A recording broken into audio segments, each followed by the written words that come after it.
la tierra con un tema muy importante acerca de la gestión ambiental. ¿Será que mi empresa tiene que implementar programas de gestión ambiental? ¿Cuál sería el alcance? ¿Cuáles son esas obligaciones? A veces creemos que por el tipo de empresa que tenemos, porque no es una empresa dedicada exclusivamente a los productos químicos, entonces no es una empresa que esté obligada a implementar gestión ambiental. Hoy vamos a aprender que no es así, hoy vamos a aprender que el alcance es mucho mayor. Le doy un saludo a Diego, mi compañero, nuestro director técnico de seguridad y salud en el trabajo en Mi Apoyo Asesores.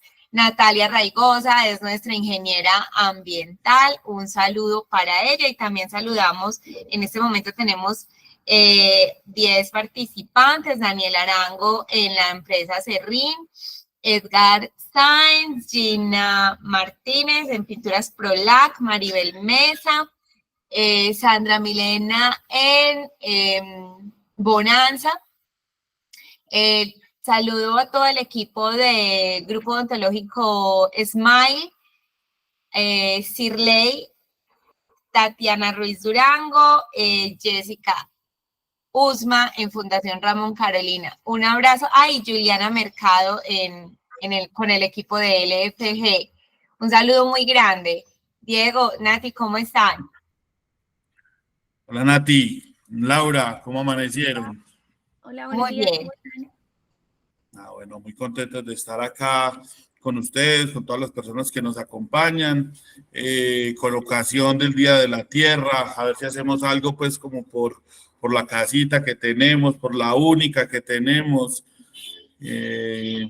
sensibilizando a nuestros jefes, a las empresas para que empecemos a dar pasos significativos, pasos importantes, más allá de los requisitos legales, empujemos y podamos disminuir ese impacto ambiental que todas nuestras industrias o todos estos procesos productivos generan en el medio ambiente. Me alegra mucho que Natalia hoy nos acompañe. Natalia es ingeniera ambiental. Natalia ya hace parte del equipo de Mi Apoyo Asesores. Y hoy, pues, como se los dije la semana pasada, más que charla es conversar. Vamos a hablar sobre medio ambiente, sobre gestión ambiental, sobre esos requisitos legales que a veces nos van llegando por ahí y nosotros escuchamos y no, es que tenés que meterte al IDEAN, que es que te llamó el área metropolitana, que es que por acá está el carro de Corantioquia, ese tipo de cosas que a veces nos van llenando de información. Nati, buenos días. Listo, hola Diego, hola Laura, hola a todos los participantes, ¿cómo están? Listo, muchas gracias por la invitación y así es, la idea es como resolver o charlar sobre temas ambientales, las dudas que puedan tener y aspectos como generales. Así es. Nati, y qué pena pues que te diga Nati, qué pena entrar así en confianza. Todos nos hacemos la misma pregunta cuando estamos en nuestra empresa, cuando escuchamos hablar de medio ambiente, cuando nos hablan. ¿Cuándo las empresas tienen que conformar un departamento ambiental? ¿Cuándo realmente tenemos que conformar áreas ambientales? ¿Cuándo debe haber un responsable de gestión ambiental en la empresa? ¿O cuándo esa responsabilidad ambiental la puede asumir una persona que tenga otros roles en la empresa? Listo, bueno, de acuerdo como yendo a la normatividad, en el 2008, un decreto del 1299, el ministerio reglamentó como todo el tema de gestión ambiental en las empresas, específicamente para todo el sector industria. Da un plazo de 6 meses para las grandes y medianas empresas y para las pequeñas de 9 meses aproximadamente. O sea, ya hace mucho tiempo tenemos como, digamos, la obligación a nivel legal. ¿Qué pasa? Que desde el ministerio dieron vía libre para unir el tema de gestión ambiental o la parte ambiental con otras áreas de la empresa, como las de seguridad y salud en el trabajo, las de salud, salud ocupacional, porque se entiende que a veces es difícil tener un personal netamente para la parte ambiental dependiendo del tamaño de la empresa. Entonces, desde ahí lo podemos vincular con otras áreas. Pero sí, digamos, es importante tener el tema de gestión ambiental desde la empresa, especialmente cuando son de la parte industrial o entiendas industrial por todas las empresas que hacen transformación, explotación manufacturera, por así decirlo. Entonces nos queda claro que todas las empresas que hagan algún tipo de proceso productivo, algún tipo de transformación de materias primas, están en la obligación de conformar un departamento de área ambiental que lo pueden fusionar con otras áreas. Por ejemplo, pasa mucho en las empresas que el área de gestión ambiental y el área de seguridad y salud en el trabajo están integrados, o con el área de calidad. Hay muchas cosas que también pasan, y es que, digamos, en la industria de los alimentos hay muchas actividades, voy a utilizar un término, tal vez suena muy feo, se traslapan. Hay muchas responsabilidades sanitarias a nivel alimenticio, también son responsabilidades ambientales a nivel legal, ¿cierto?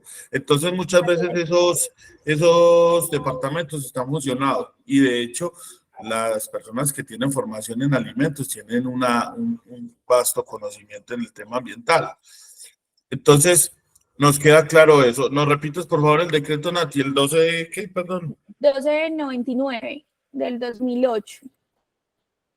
Anotarlo acá, tenerlo en cuenta. Entonces, el decreto 1299 nos da esa posibilidad.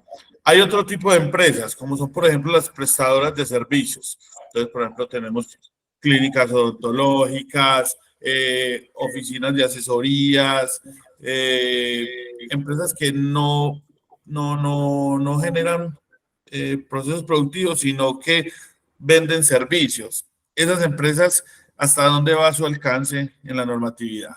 Listo, yo creo que ya ahí es de mirar particularmente cada caso, ¿cierto? Porque ya hay que mirar o conocer como el reglamento que aplica para cada una. Por ejemplo, las que dices de servicios odontológicos o lo que conocemos como prestadores de salud y similares, ¿cierto?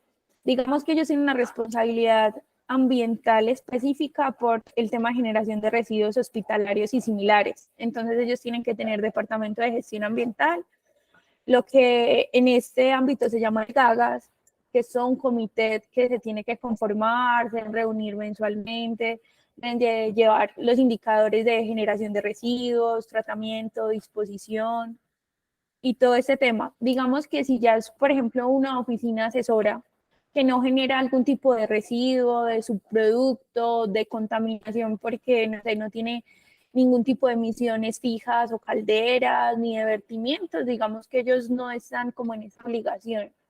Pero si la empresa, sea cual sea, digamos, la actividad productiva, ellos generan algún tipo de residuo, generan algún tipo de emisión atmosférica en una fuente fija o generan algún vertimiento, ya deben de tener un sistema de gestión ambiental enfocado como a la actividad productiva que tengan. Así es, muy importante eso, que las empresas tengan claro que es imposible o va a ser muy difícil que haya un decreto que sea pues transversal para todos, ¿cierto? Entonces seguramente va a haber normatividad particular que les aplica.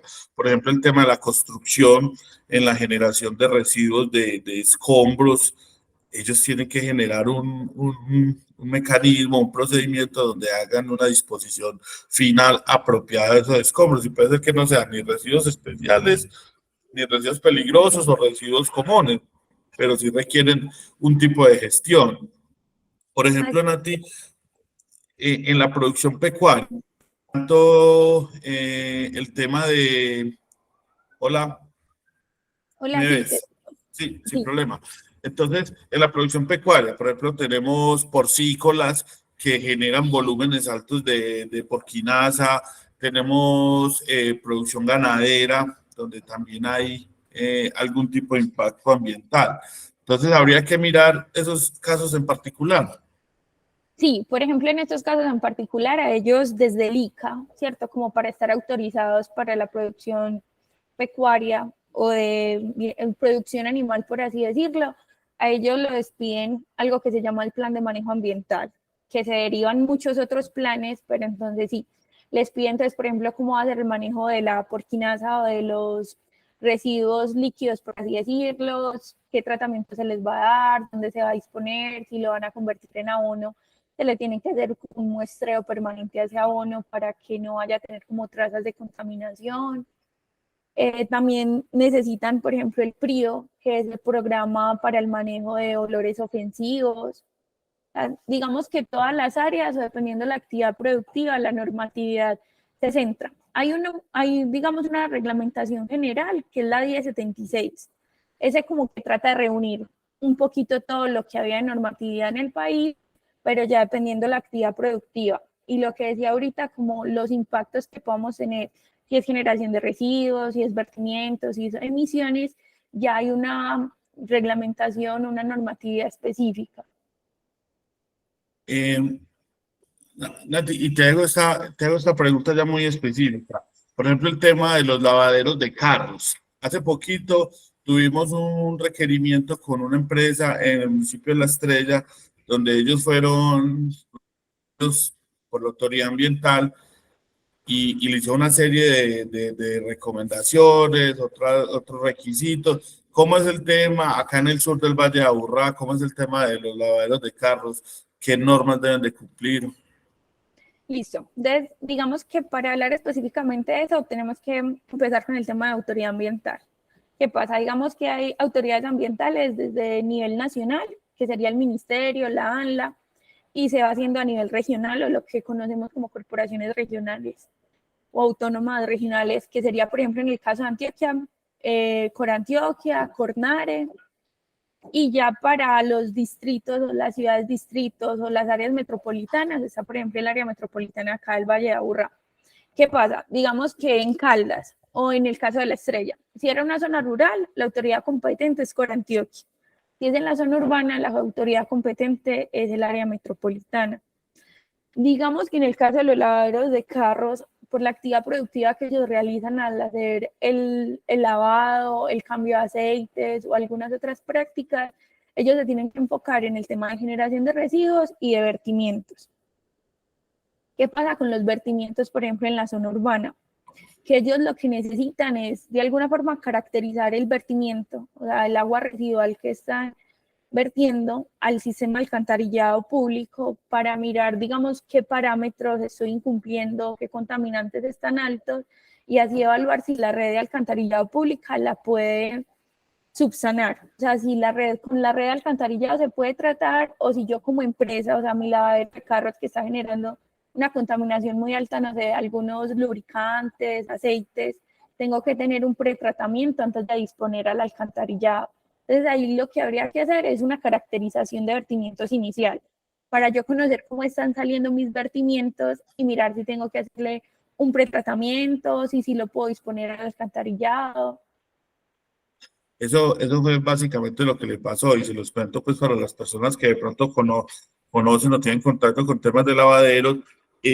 A ellos se les hizo una caracterización donde se identificó que no cumplían con los parámetros básicos, se hizo un análisis de cómo era la red hidráulica ya, se determinó que los vertimientos se hacen en una red combinada, entonces les exigieron un pretratamiento, tenían que construir unas cajas, unos desarenadores, unas trampas de grasa, una cantidad de cosas, ¿cierto? Entonces es muy importante que las empresas analicen cómo están sus vertimientos. Gran parte del área metropolitana hoy en día tienen alcantarillado separado, ¿cierto? Tenemos redes de aguas negras y tenemos redes de aguas lluvias, pero todavía hay muchos lugares, no sé Natalia cómo estamos en Caldas, todavía se utilizan muchas redes combinadas, donde el agua lluvia se va para la misma parte que el agua, que los residuos, que los vertimientos industriales.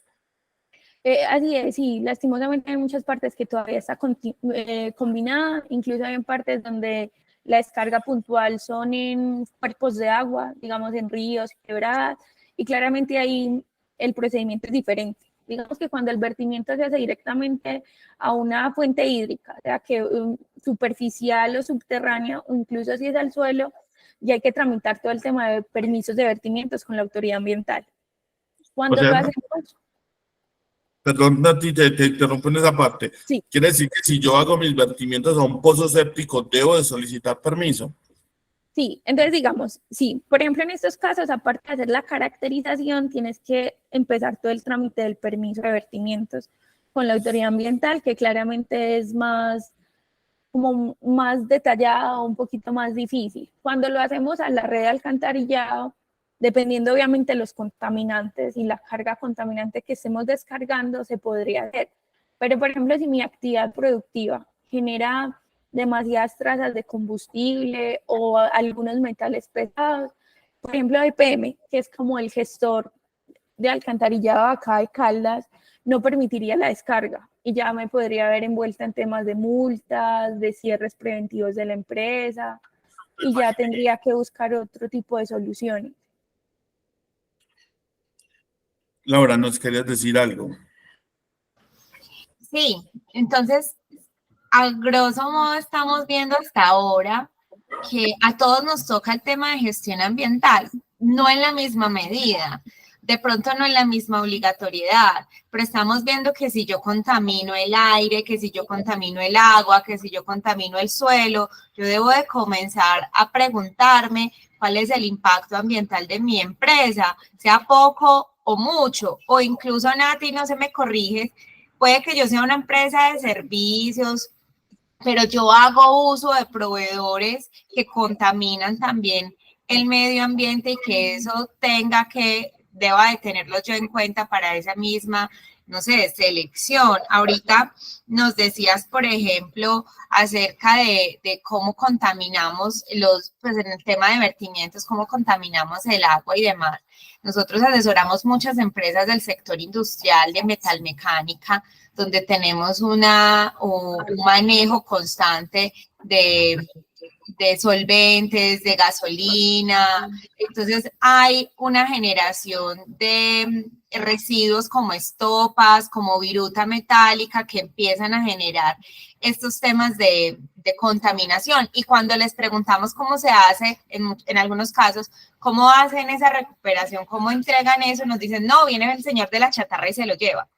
Entonces, ahí es donde notamos que sí nos falta entrar a profundidad en cuáles son las obligaciones de generar procesos de gestión ambiental, porque tenemos como en la mente que gestión ambiental solamente es cuando tengo la obligación de tener unos equipos, pues ¿cómo lo digo yo? Lo que Diego nos decía ahora. Un proceso productivo, como decían, Eso, como la transformación de materias primas. Correcto, correcto. No. ¿Qué genero? Pues porque una oficina genera toner de la impresora, no sé, baterías, las luces, ¿cierto? Así, aquí le tenía precisamente ahorita a Natalia la pregunta sobre ese tema de residuos peligrosos o residuos especiales que generamos en el día a día en las oficinas y que creemos que no. Natalia, te hago otra pregunta. ¿Quién puede llevar un departamento ambiental? Listo, muchas empresas llegan y se preguntan, bueno, ¿y será aquí la seguridad en el trabajo? ¿Nos apoya la chica de gestión humana? O incluso hay empresas muy pequeñitas donde el contador tiene muchos roles, ¿cierto? Entonces, ¿quién puede llevar esa gestión ambiental? ¿Se necesita una tarjeta profesional para llevar un departamento ambiental? ¿Hasta qué punto? Bueno, depende, ¿cierto? Por ejemplo, si la empresa es pequeña, si la generación de impactos no es alta y lo que queremos es mirar, por ejemplo, lo que decía Laura ahorita, el tema de proveedores, tener responsabilidad social, evitarte como multas más adelante, lo puede hacer alguien de seguridad y salud en el trabajo, lo puede hacer una persona de formación académica, técnica, tecnológica. ¿Qué pasa? Que, por ejemplo, para el tema de caracterización de vertimientos, para trámites con la autoridad ambiental, ya sí necesitas como la firma de un ingeniero y ya matrícula profesional, por así decirlo. Pero si simplemente en la empresa lo que queremos hacer es una buena segregación de los residuos, separarlos, conseguir un buen gestor, lo puede hacer alguien de la planta normal que tengan, ¿cierto? Con cualquier tipo de formación, obviamente que conozca temas ambientales. Entonces puede ser desde un nivel técnico. Pero si ya lo que estás haciendo es una caracterización de residuos, una caracterización de residuos, una disposición específica porque se necesita, no sé, un tratamiento especial, ya vas a necesitar a alguien con un nivel académico de pronto más alto, con experiencia en el tema. Por ejemplo, en el caso de los vertimientos. Si tu empresa genera un vertimiento de una carga contaminante muy alta y lo que ya necesitas es empezar a diseñar un pretratamiento, y ahí necesitas un ingeniero, alguien que te firme los diseños, que presente las solicitudes ante la autoridad ambiental como del respaldo del conocimiento, que diga, el ingeniero tal firmó estos diseños donde garantiza que se va a remover tal porcentaje de la carga contaminante y vamos a empezar a cumplir. Ya depende del tipo de impacto que se esté generando. Es muy importante. Y yo creo que nos pasa igual que como en seguridad sano en el trabajo. Y es que entendemos que por la magnitud de las empresas a veces es difícil tener una persona con formación técnica en eso, ¿cierto? Pero hay veces que es absolutamente necesario. Y en seguridad en el trabajo nos pasa mucho que cometemos errores de pronto a veces por desconocimiento, entonces reportamos información de pronto equivocada o no hacemos los procedimientos, no hacemos las identificaciones. Entonces yo creo que es muy importante que la persona que realice ciertas actividades de gestión ambiental tenga el conocimiento para hacerlo. Pueden haber gestores ambientales al interior de las empresas que realicen el tema de los programas de manejo de residuos sólidos, programas de medición y cuantificación del consumo energético, programas de sensibilización, donde vamos a sensibilizar a la gente para que nos acompañe. Entonces, traten de evaluar cuál es su impacto ambiental, porque si yo eventualmente tengo que solicitar permiso ante la autoridad ambiental, no lo hagamos nosotros directamente porque puede pasar que cometemos errores, nos pueden negar. Tengo entendido, Natalia, que hay una tasa alta de negación en esos permisos. Sí, claramente, porque inicialmente muchas personas no realizan la caracterización previa o la realizan y no es con el laboratorio acreditado por el IDEAM. Digamos que para que los análisis tengan validez, al menos para que la autoridad inicialmente los revise, tienen que cumplir que, por ejemplo, la producción ese día suba al 100%, verificar las cantidades de caudal o de consumo de agua, por ejemplo, hablando de temas de vertimiento, ¿cierto? Pero cuando nosotros lo hacemos de forma un poquito empírica, sin conocer como las bases que se necesitan legalmente, nos van a devolver la caracterización, ¿cierto? No nos van a aceptar ni siquiera la solicitud, no va a entrar en evaluación porque no tiene los requisitos mínimos. O por ejemplo, si yo no tengo una caja de verificación donde estoy haciendo el vertimiento, donde no es posible medir el caudal, porque se me combinan todas las redes, porque mi red es conjunta a la de la bodega de al lado y no las puedo diferenciar, te van a rechazar la caracterización y te van a decir no, o sea, no vamos ni a tramitar tu solicitud porque tu caracterización no es válida. Entonces hay que entrar a revisar muchas cosas. Cuando las empresas son pequeñas o medianas y en planta no pueden tener a alguien de ambiental o alguien con un nivel académico de experiencia muy alta, lo que hacen es asesorarse, ¿cierto? Entonces tienen a alguien o un líder permanente en la empresa que pueda estar con el tema de residuos y eso. Pero para temas más específicos, porque cambió, digamos, la actividad productiva, porque están incluyendo un nuevo servicio, o porque me llegó el requerimiento de la autoridad ambiental, o porque mi proveedor quiere que yo sea más sostenible, me pregunta si tengo los programas de uso eficiente. Ya lo que hacen es como asesorarse o contratar asesorías aparte con personas que los pueden ir guiando dependiendo de la empresa. Pueden llamar a mi apoyo asesores, que con todo Así es. gusto tenemos una excelente ingeniera ambiental, ¿cierto? Así es. Entonces, Natalia, tenemos claro que la autoridad ambiental está en varios niveles. Tenemos un nivel municipal, ¿cierto? Un nivel regional y tenemos ya el Ministerio de Trabajo, la AMLA, el IDEAM. ¿Cómo funcionan estas autoridades ambientales? Listo, sí. Entonces ya como autoridad ambiental netamente a nivel nacional tenemos el ministerio. Y para temas de Ministerio de Medio Ambiente. exacto, para temas de licencias, permisos, cuando son, digamos, construcción, por ejemplo, de vías, que es un impacto a nivel nacional, se Proyectos necesita de infraestructura. muy amplio, ¿cierto? Y que, digamos, por ejemplo, las vías que son vías nacionales, porque conectan varios departamentos, ya tienen que ser con el ANLA o temas portuarios. Ya luego están las regionales, que vienen siendo casi las departamentales, aunque por ejemplo en el caso de Antioquia tenemos varias autoridades, como es el caso de Corantioquia y Cornare. Y ya específicamente para temas como de las áreas metropolitanas o los distritos capitales, serían, por ejemplo, que sería la autoridad ambiental en zona urbana, en este caso el área metropolitana. digamos, por ejemplo, para otro municipio de Antioquia que no esté dentro del área metropolitana del Valle de Aburrá, la corporación encargada va a ser Corantioquia. Si es para este lado, si ya es, por ejemplo, por el lado de Río Negro, todo eso, ya sería Cornare. En Urabá también es Corantioquia, o ellos, porque antes estaba Corpurabá. Exacto, digamos que ellos tienen como unos límites de jurisdicción, por así decirlo. Pero sí, entonces en algunas partes, dependiendo de las competencias, es Corantioquia, y en algunos todavía tienen algunas trazas Corpurabá.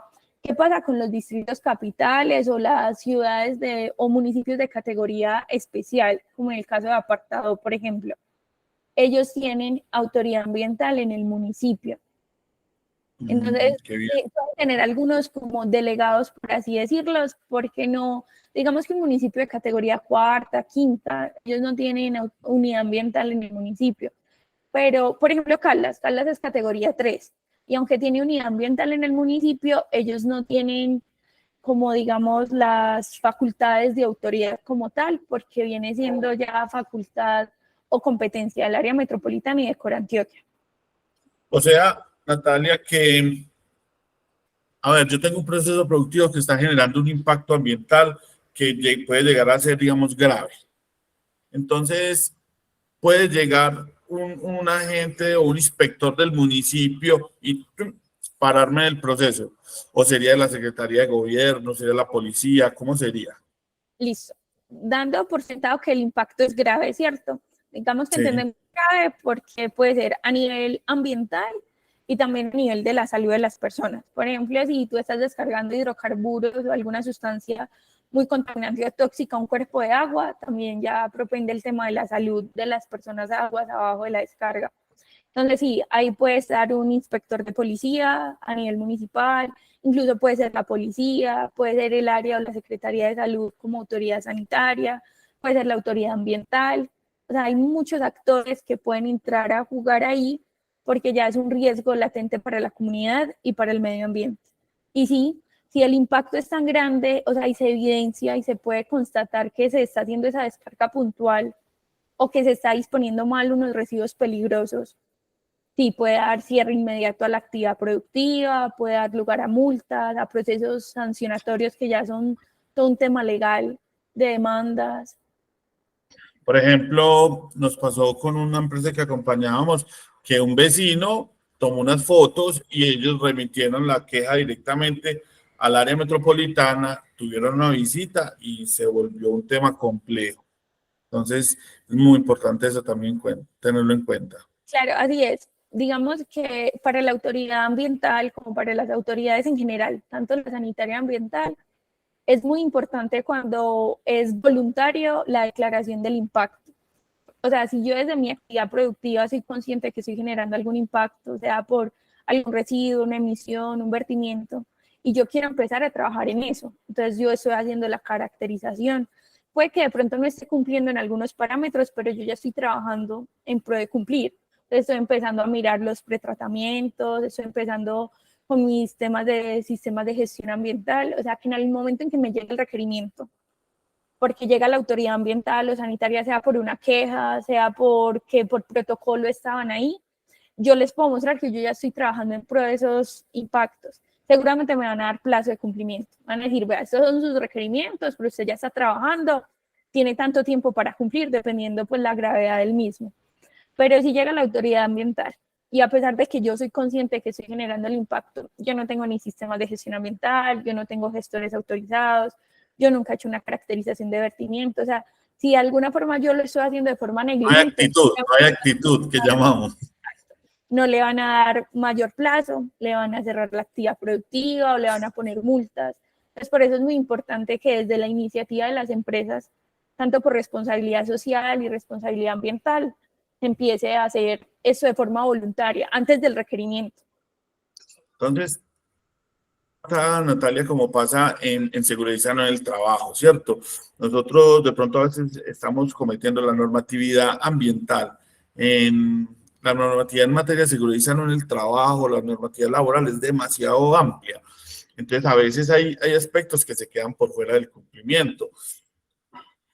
si nosotros tenemos un requerimiento de la autoridad en esa materia, nosotros debemos de demostrar disposición para el mejoramiento, que realmente la empresa tiene disposición para cumplir con la ley y de esa manera ellos nos permiten elaborar planes de mejoramiento que nos den, digamos, una gabelita o un tiempo para trabajar en eso. Pero si ellos llegan, como tú dices, no hay identificación del peligro, no hay identificación del impacto ambiental, no hay conciencia o no tenemos esa disposición que para mejorar seguramente la autoridad va a ser mucho más estricta y va a poner unas sanciones un poco más fuertes, ¿cierto? Sí, así funciona. En igual medida, así funciona. Entonces, muy importante que todos identifiquen esto. Con esta empresa que les decimos, un vecino que de la parte de atrás de la empresa tomó unas fotos donde unos residuos que realmente eran aguas que no generaban, no cambiaban los parámetros del vertimiento, pero que generaban un gran impacto visual y porque ellos estaban vertiendo a una fuente hídrica, ¿cierto? Estaban generando. Entonces, esto generó una inspección de rutina, unos requerimientos y la cosa se volvió. Entonces, debemos de tener mucho cuidado en ese aspecto, por favor. Otro caso que he conocido es cuando de pronto algunas empresas hacen cambio, por ejemplo, de luminarias. 10, 12, 15 lámparas de estas de neón y las ponen y el camión de basura no se las lleve porque es un residuo peligroso. Entonces, Natalia, ¿cómo las empresas que generan esos residuos peligrosos de oficina, identificarlos, cómo debe ser la disposición, a dónde llevar, qué debemos de hacer en ese aspecto? Listo, bueno, ahí es importante conocer el tipo de residuos que estoy generando. En ese caso, las luminarias, lo que decía Laura ahorita, los toners, no sé, las pilas, las baterías. Pues tener en cuenta que eso no es un residuo ordinario que se pueda disponer en una recolección ordinaria con cualquier empresa de aseo, por así decirlo. Entonces, hay varios casos. Sí, fue porque yo cambié las luminarias y eso ocurre, bueno, una vez mientras las cambié a LED, por ejemplo, y ya de vez en cuando, esporádicamente, cuando alguna falla. ¿Qué pasa? Hay algunas empresas como Lito, que ellos realizan recolección, generan certificado de la disposición final, o sea, entonces te generan el certificado que dicen, recogimos X cantidad de residuos, el tipo de residuo, en tal empresa, la fecha, la disposición final y de que están autorizados por la autoridad ambiental. Pero, por ejemplo, en el caso de las pilas o de los toners, hay algunos puntos de disposición que están dispuestos como en el área metropolitana o en la ciudad, donde uno puede llevar ese tipo de dispositivos o de residuos electrónicos, por así decirlo, para disponerlos de forma correcta porque son poquitos. Pero si en mi actividad productiva yo los genero y es una cantidad considerable, yo sí necesito un gestor que me recoja y me genere certificado, porque si no va a quedar la duda de cómo los estamos disponiendo. ¿Sabes qué, Natalia? Por ejemplo, muy importante, y se me viene eso a la cabeza. Cuando yo llego y le entrego mis residuos a cualquiera y no sé qué pasa con esos residuos, no sé dónde van a dar, entonces yo tengo por allá un escombrito y se lo entrego al carretillero, el carretillero va y lo tira a la quebrada. Cuando yo tengo esas luminarias que no se las quiso llevar el carro recolector, entonces yo se las entrego al muchacho que va y las tira a cualquier parte. Es muy importante tener en cuenta que los residuos que yo genere, yo soy el dueño de esos residuos y yo soy el responsable de lo que pase con esos residuos. Entonces, como nos dice Natalia, debemos de buscar un gestor que me certifique qué está pasando con los residuos. Por ejemplo, Natalia, el tema del reciclaje. Laura me decía, bueno, ¿y qué pasa con el reciclaje? Cuando el reciclaje está impregnado, está contaminado, ¿a quién se lo debemos de entregar? ¿Cómo podemos hacer eso? Bueno, por ejemplo, para todo tipo de residuos, si yo tengo un residuo peligroso, por ejemplo, que se contaminó con aceites, lubricantes, grasas o algún hidrocarburo, por así decirlo. Si yo tenía un reciclaje o otro tipo de residuo plástico y se contaminó, o sea, tuvo contacto con el hidrocarburo, ya esos otros residuos también son residuos peligrosos y hay que darle ese mismo tratamiento. Entonces ya no, que es que era una cajita de cartón, eso sigue siendo reciclaje, no, porque ya está contaminado, ya también es un residuo peligroso. Entonces es muy importante, sí. Por ejemplo, el tema de lo que mencionabas de los escombros. Eso, el código de policía da multa, ¿cierto? Por temas ambientales, eso da multa inmediata. O, por ejemplo, en la casa o en la empresa, yo cambié el mueble o yo cambié, no sé, cierta repisa, es algo muy voluminoso y el carro recolector no se lo llevó. Pues eso te da multa. O que yo le pago al carretillero para que lo disponga en otra parte porque hicimos unas adecuaciones y sobraron unos adobes, algunos escombros. Eso da multa. O sea, las empresas de aseo tienen rutas de recolección especial que tienen unos cobros adicionales, es cierto, pero es una disposición correcta.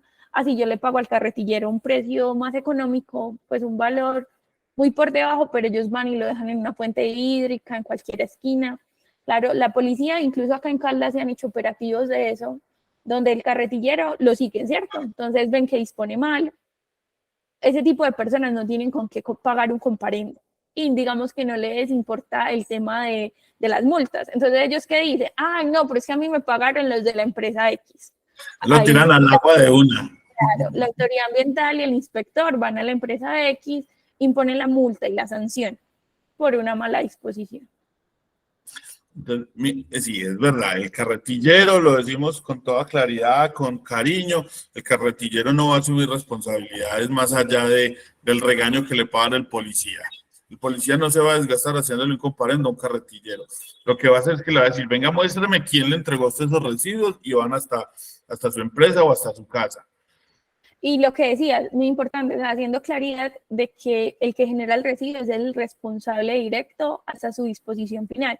Ni siquiera es como, yo ya se lo entregué a la empresa gestora. No, usted tiene que garantizar que esa empresa gestora sí esté autorizada.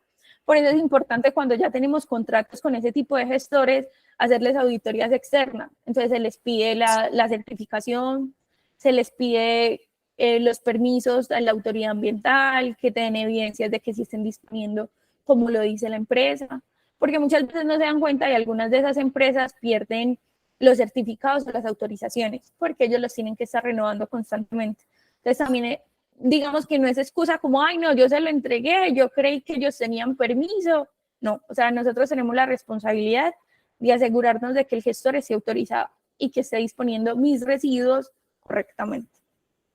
Hace poco no, ya hace algunos años, el Hospital San Vicente de Paúl en Medellín abrió una licitación privada para la disposición de residuos peligrosos. Se lo ganó una empresa de la costa, lo entregaron a ellos nunca hicieron evaluación de ese proveedor, nunca lo fueron a visitar y años más tarde encontraron los residuos peligrosos enterrados en un botadero por allá en la costa, ¿cierto? Eso que generó que el Hospital San Vicente de Paúl tuviera que asumir un costo grandísimo en la mitigación del impacto ambiental y tuvieron que ir a desenterrar todo, traerlo y volver a pagar acá para volverlo a disponer. Entonces, a veces lo barato sale caro, nos ha pasado también que llega la autoridad ambiental a una empresa y le pregunta, bueno, muéstrame sus certificados de disposición final. No, es que yo no tengo nada, yo no dispongo residuos. Pues, y es muy fácil para un inspector darse cuenta que sí se generan residuos peligrosos. Laura, cuéntanos. Se me ocurre esas cosas, pues que ustedes saben que yo todo lo llevo al extremo. No. Dios no lo quiera, vea. Ojo, pues que toco madera delante de las 20 personas que están conectadas. Nati, le entregué esos tarros de productos químicos, esos residuos a una empresa recolectora ay, se me fue. Pues ¿algún gestor autorizado? Reciclaje, sí, no, reciclar. Okay. Pero él no me entregó certificado, nada, es un señor muy querido que recoge reciclaje, él organiza y en fin, y yo se lo entrego. Entonces, supongamos que donde el tallercito o el localcito donde él estaba haciendo esa disposición, hubo un conato de incendio. Y entonces salió la etiqueta de mis tarros, de la empresa tal, a nombre de tal, y se quemó. ¿Qué repercusión trae para mi empresa si yo ya los había entregado y hubo un incendio de gravedad? Vea, pues que es que yo todo lo llevo al extremo. Bueno, no, claramente sería muy grave, porque primero está la falta de estar disponiendo residuos peligrosos, en este caso o especiales de una forma errónea, porque no se lo estás entregando a ningún gestor autorizado. Porque, por ejemplo, ya que lo mencionas, los residuos, por ejemplo, de los combustibles, de las pinturas, de los plaguicidas, este tipo de residuos que están contaminados o que tienen trazas del producto que contenían, por así decirlo, tienen planes de postconsumo y son productos que tienen que volver a los proveedores que me los traían, ¿cierto? Digamos, si mi empresa vende aceites, yo tengo que tener un plan de postconsumo con el proveedor que me surte los aceites, ¿cierto? O en el peor de los casos que no se pudo llegar a un acuerdo, o sea, tengo que tener un gestor que me los recoja. Así sean muy poquitos, los tienen que recoger un gestor autorizado.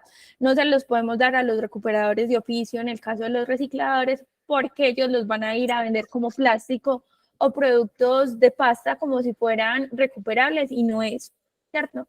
Por ejemplo, en el caso que tú dices de que hubo un incendio o algo tan grave, claramente va a tener una responsabilidad social y legal la empresa muy alta, porque los van a vincular, incluso podrían asociarlo con las causas, porque si es una sustancia, un residuo que es inflamable, lo van a asociar con el incendio. Claro. Es súper grave. Mira cómo se le puede a uno de pronto enredar la cosa. Y sabes que, Laura, no es tan extremo, eso es bastante factible. Sí, y por acá nos están diciendo en Alquiler de Maderas el Negro que muy de malas. Sí, y créanme que nosotros hemos tenido casos donde uno dice, pero esta empresa que está pagando, ¿qué fue lo que hizo? ¿Qué le pasó a este chicharrón? Y pasa. Mira que, por ejemplo, el tema con las bolsas del éxito. Las bolsas del éxito ya son en un plástico que creo que se puede como que reincorporar al ambiente más rápidamente. Una vez hubo, creo que fue como un talud o algo así, y lo primero que se veían eran las bolsas del éxito. A partir de ese momento ellos decidieron cambiar ese tema para que sus bolsas se desintegraran, para que fueran ambientalmente más amigables y evitar eso. Natalia, entonces todo esto me hace pensar algo, y es que nosotros, a pesar de que de pronto no generamos un impacto ambiental grande, debemos de generar un sistema de gestión interno que me permita, por ejemplo, seleccionar los proveedores apropiados, tener un proceso de evaluación de proveedores, de auditoría, para que este tipo de cosas no sucedan. Entonces, ¿qué tan importante es yo construir, así yo no tenga una obligación legal, pero construir un sistema de gestión ambiental que me permita tener controlados estos aspectos? Yo diría que es indispensable. Aparte de que digamos que la norma ya lo pide, la mayoría de autoridades se lo van a pedir por el simple hecho de tener una actividad productiva, ya se hace necesario. Y más, sí, salvaguardando lo que dices, evitando como un incidente mayor a futuro, porque si en mi actividad productiva yo no clasifico los residuos, yo no los dispongo bien, si yo tengo una emisión atmosférica, pero no me he dado a la tarea de monitorearla, claramente más adelante va a ser un problema. Incluso si mi empresa presta servicios, por ejemplo, en un caso particular de una empresa de plaguicidas, ellos simplemente son aplicadores de plaguicidas. Ellos decían, yo solo presto un servicio, el residuo o la generación la hacemos donde se hace la fumigación, por así decirlo. Yo no necesito tener planes ni de postconsumo, ni de recuperación de residuos o un gestor autorizado, y están equivocados, ¿cierto? Obviamente por la magnitud de la empresa que tienen, si tienen que tener todos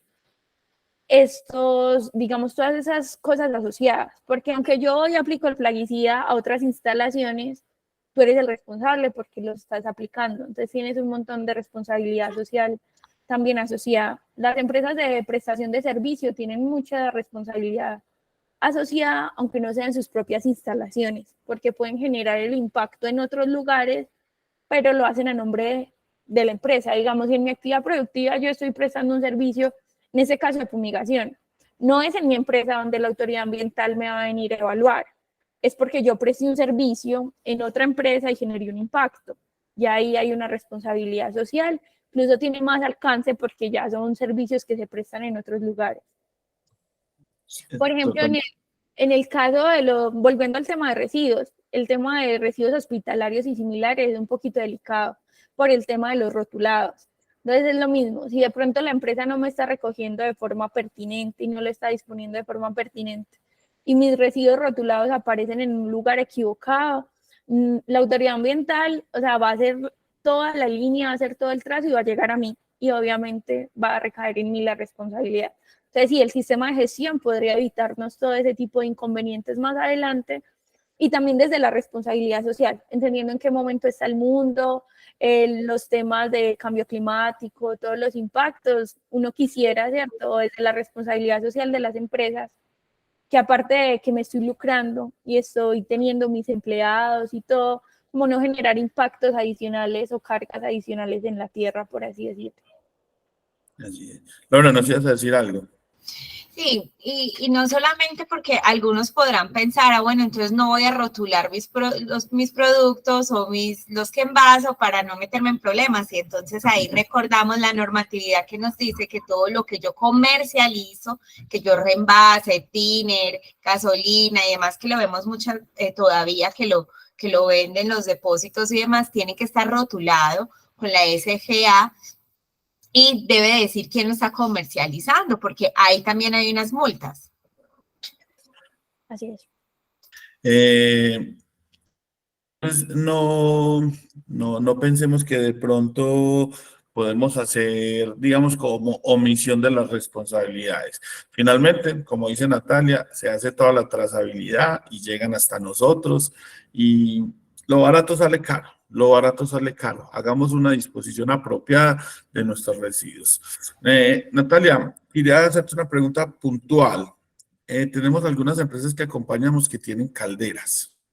¿Cuáles son las responsabilidades ambientales cuando una empresa tiene una caldera, sea de carbón? Pues ya claro que ya las de carbón o de crudo de Castilla ya no se ven tanto, ya normalmente son de gas natural, pero ¿cuáles son las responsabilidades ambientales? Bueno, digamos que vamos a llevarlo al punto de que si alguna actividad productiva, alguna empresa, ¿cierto?, tiene emisiones atmosféricas fijas, en este caso se dice fijas porque están en un mismo lugar, por así decirlo, ya tiene una responsabilidad ambiental importante. Es hacer un muestreo, ¿cierto?, una caracterización, por así decirlo, de esas emisiones, dependiendo obviamente cuáles son los combustibles o las sustancias que utilicen. Digamos que dependiendo de la actividad productiva, hay una resolución, creo que es del 2018, ya te digo. Sí, del 2008, es la 909. Es todo el tema de emisiones. Ahí están las fijas y las móviles, pero hablando específicamente en ese momento de las fijas, lo que hace la resolución es enmarcar, digamos, las actividades productivas. Un ejemplo, los hornos incineradores, las cementeras, donde hacen incineración de residuos peligrosos, a ellos se les pide que hagan un monitoreo de ciertos parámetros. Pero si mi actividad productiva es, por ejemplo, algo de cerámica, me piden otros parámetros. Entonces está diferenciado los parámetros a monitorear dependiendo de la actividad productiva. Dependiendo cómo salga esta caracterización, si hay algunos parámetros fuera de norma, hay que hacer corrección, sea en filtros, en tratamientos, dependiendo cómo salgan, pero hay que hacerlo. Y lo otro es que dependiendo de la actividad productiva, en esta misma resolución indica la frecuencia del monitoreo. Por ejemplo, la frecuencia del monitoreo va a ir enfocada a los parámetros. Si cuando yo hice mi caracterización salieron muchos óxidos de azufre, de nitrógeno, o salieron como altas partículas, no sé, por ejemplo, material particulado de 2.5, que es muy pequeño y está asociado a las enfermedades cardiorrespiratorias, nos van a exigir un monitoreo como más constante, puede ser cada 6 meses, cada año, dependiendo de la actividad productiva. Pero si lo que salió, no sé, fue vapor de agua, por así decirlo, te van a pedir, por ejemplo, un monitoreo cada 3 años. Entonces va a depender de las sustancias que utilicemos y cómo están los parámetros, pero sí hay que hacerlo. Inicialmente una caracterización, normalmente dan como un plazo de 6 meses desde que empezó la actividad productiva. O sea, yo acabo de empezar mi empresa, tengo más o menos 6 meses para hacer esa caracterización y declarar qué emisiones estoy generando. Y ya dependiendo de lo que esté generando, están las frecuencias ya estipuladas. Entonces, ojo, muy importante. Hay que hacer muestreos isocinéticos para determinar cuáles son digamos, las emisiones que estoy realizando. Y con base en ese resultado, ya determinaré cuáles son. Primero, el plan de manejo a realizar y cada cuánto se debe hacer el monitoreo, cada cuánto es la cada cuánto tengo que ir allá a mirar a ver qué es lo que estoy emitiendo, ¿cierto? En ese orden de ideas. Perdón. que así es, como ¿cierto? te estás diciendo. Entonces, en ese orden de ideas, y Natalia, y me atrevo a que es un comparativo también con los vertimientos. Entonces, yo también tengo que hacer una caracterización de vertimientos, que básicamente la caracterización es eso, ir a verificar qué estoy vertiendo, debe hacerse con un laboratorio certificado, Natalia, ¿cierto? Sí, todos los laboratorios deben de estar acreditados y autorizados inicialmente por el IDEAM en Es muy temas importante. ambientales a nivel general.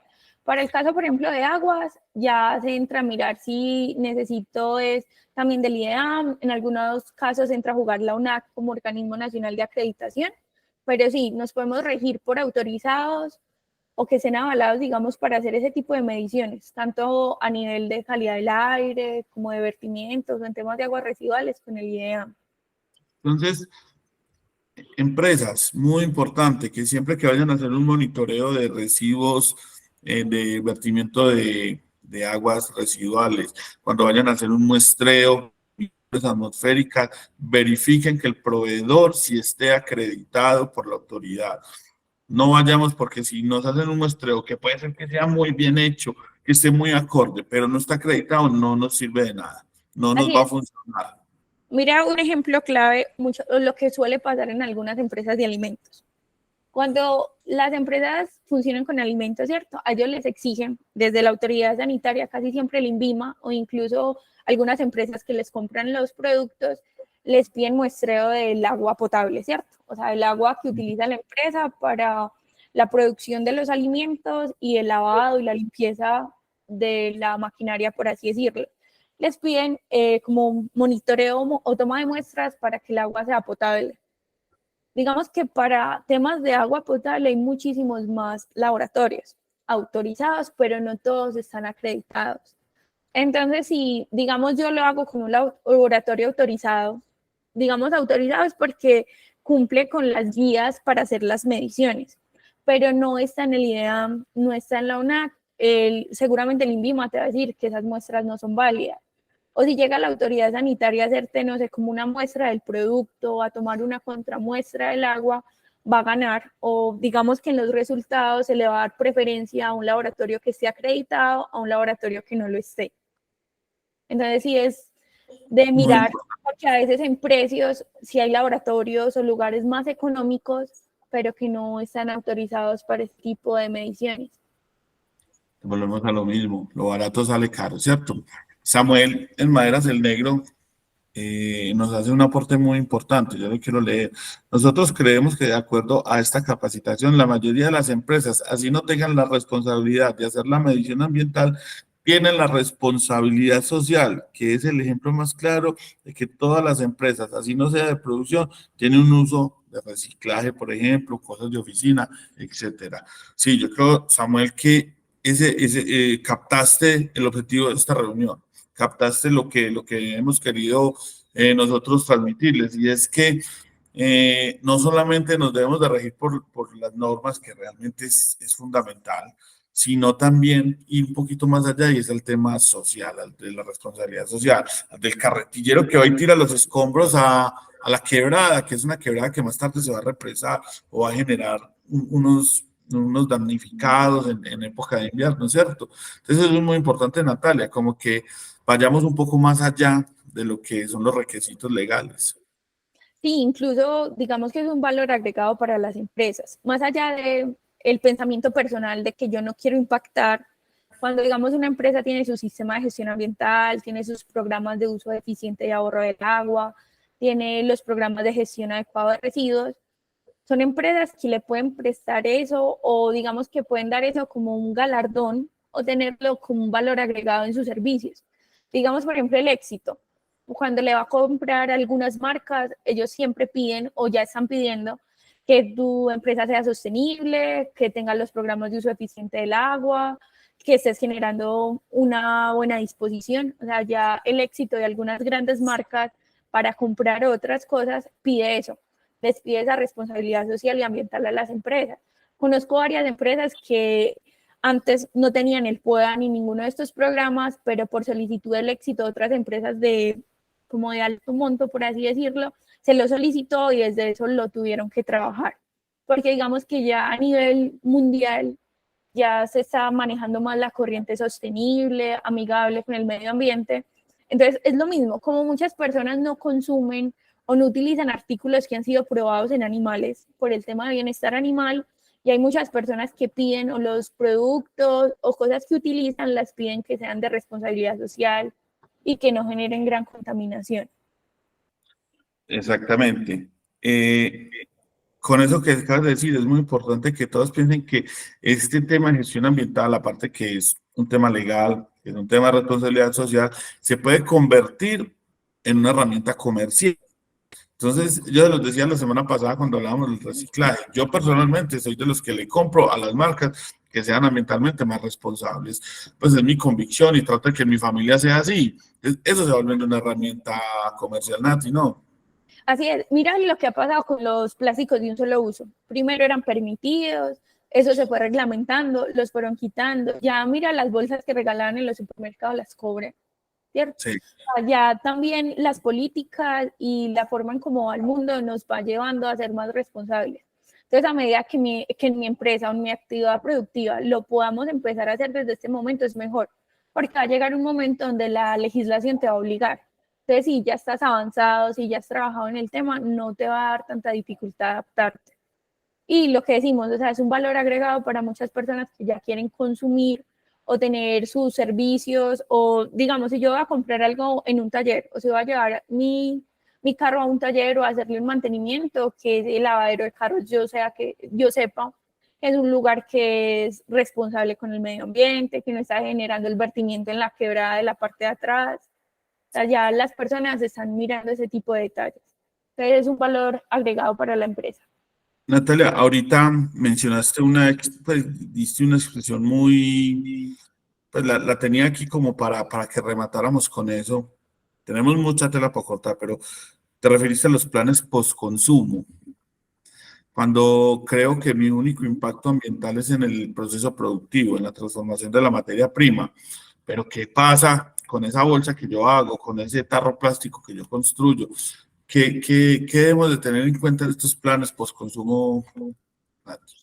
Listo. Digamos que también va a depender de la actividad productiva o el tipo de producto que va en ese tipo de envases. Por ejemplo, si es una pintura, lo que yo estoy vendiendo, si es un aceite, o sea, si es un agente químico, por así decirlo, que no se puede disponer de cualquier forma, yo tengo que tener un programa postconsumo. Como en el caso de los medicamentos, de que las empresas prestadoras de servicio, la Sura o las otras, ¿cierto? Tienen que tener un punto azul, lo que llamamos para llevar los medicamentos vencidos o los que están, yo como empresa que estoy vendiendo pinturas, aceites, algunas cosas, les tengo que dar la opción a las personas que me las compraron de dármelas de vuelta, por así decirlas, de yo recibirlas para ingresarlas a las cadenas nuevamente, pues como a una economía circular, por así decirlo. Entonces, por eso es muy importante los planes post-consumo. Incluso hay en partes, o dependiendo como la normatividad, como el ministerio y todo lo están es como promocionando lo que hacen, eso puede tener como buenas retribuciones legales, por así decirlo. O si mi empresa tiene planes post-consumo, yo puedo de pronto pedir que me rebajen, no sé, lo de las declaraciones de renta. O sea, todo esto tiene como muchos beneficios económicos, por así decirlo. Mira que, Pero por ejemplo, sí, perdón, continúa, por favor. no, hay que hacerlo. Digamos que más allá de para evitar una multa más adelante, pero también puede ser algo bueno, o sea, porque aparte que te están volviendo los recipientes, por así decirlo, lo puedes incorporar nuevamente a la cadena. Entonces es como economía circular. Y que también, como en las empresas, cuando están haciendo estos cambios de conversión de energía por energías más limpias, eso es súper bueno porque les están descontando impuestos, la declaración se las dan por la mitad, o es como cuando las personas en vez de pagar los impuestos normalmente pagan los impuestos por obra. Digamos que hay temas relacionados a nivel ambiental que les disminuyen costos.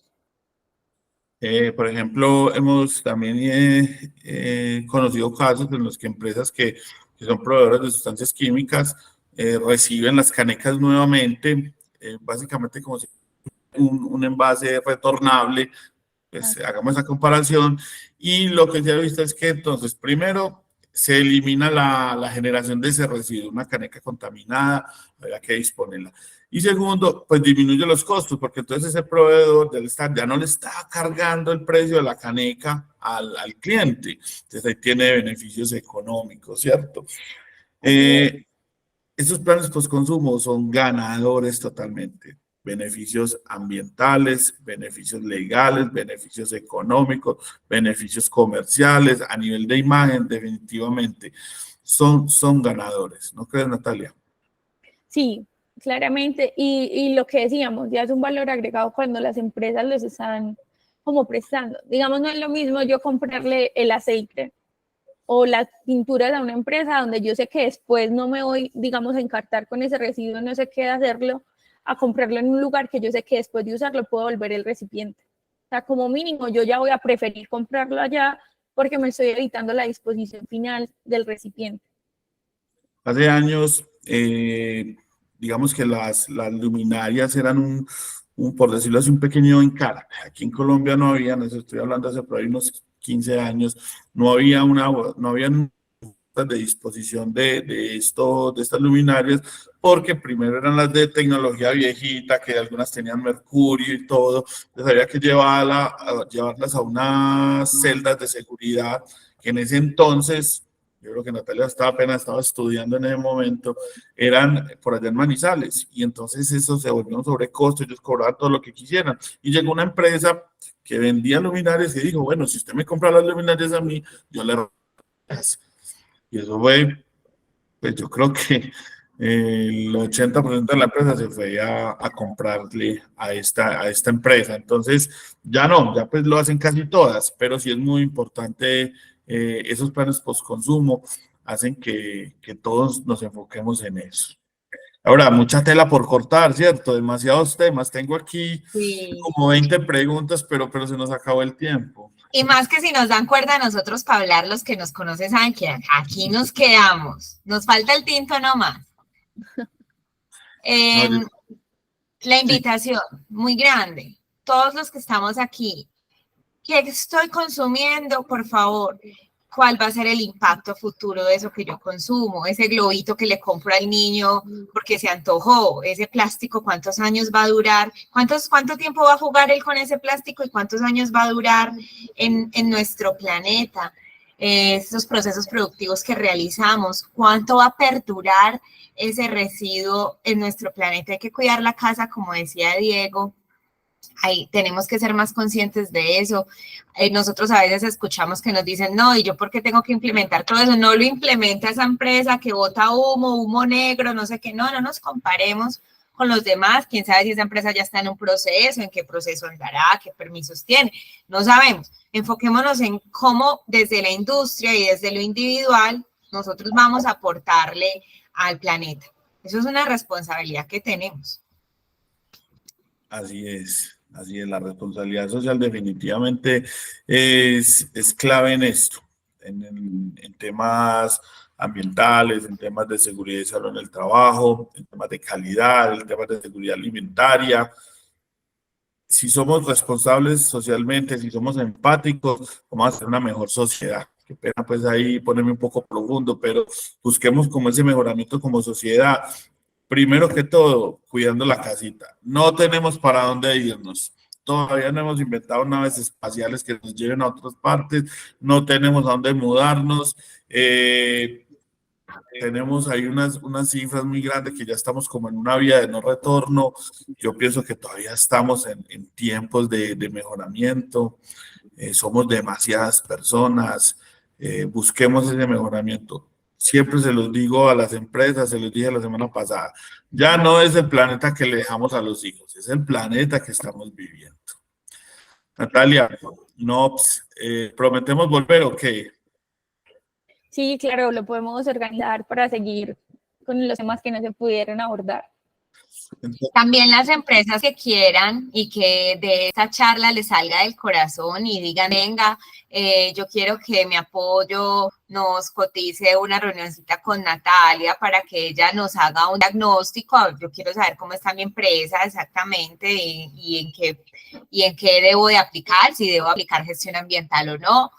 con mucho gusto nos lo pueden hacer saber y nosotros pues acercaremos a Nati a sus empresas. Recuerden solicitarnos el certificado de esta charla a mi correo lmejia@miapoyoasesores.com con su nombre completo y su cédula, porque a veces solo me escriben solicito certificado y no sé para quién. Entonces, muchísimas gracias, Tela, por cortar. No hay que volver, muchas. La Natalia, próxima muchísimas es gracias. integrar la gestión ambiental, asegúreselo en el trabajo que nos integramos súper bien. Sí, qué bueno. De pronto tocamos el tema de ISO 14001. ¿Cómo va eso? ¿En qué va esa norma? Está un poquito olvidada. ¿La van a actualizar? ¿No la van a actualizar? ¿A quienes realmente les puede generar beneficios? Todo ese tipo de cosas. Laura, muchas gracias también a ti, a todas las personas que nos acompañaron. Como les digo, demasiada tela por cortar, me quedé lleno de notas, pero bueno, para una próxima ocasión. Nos Listo, bien. vemos. Nati, un Igualmente. abrazo. Hasta luego, que es muy bien. Un gusto. Chao, que estén muy bien.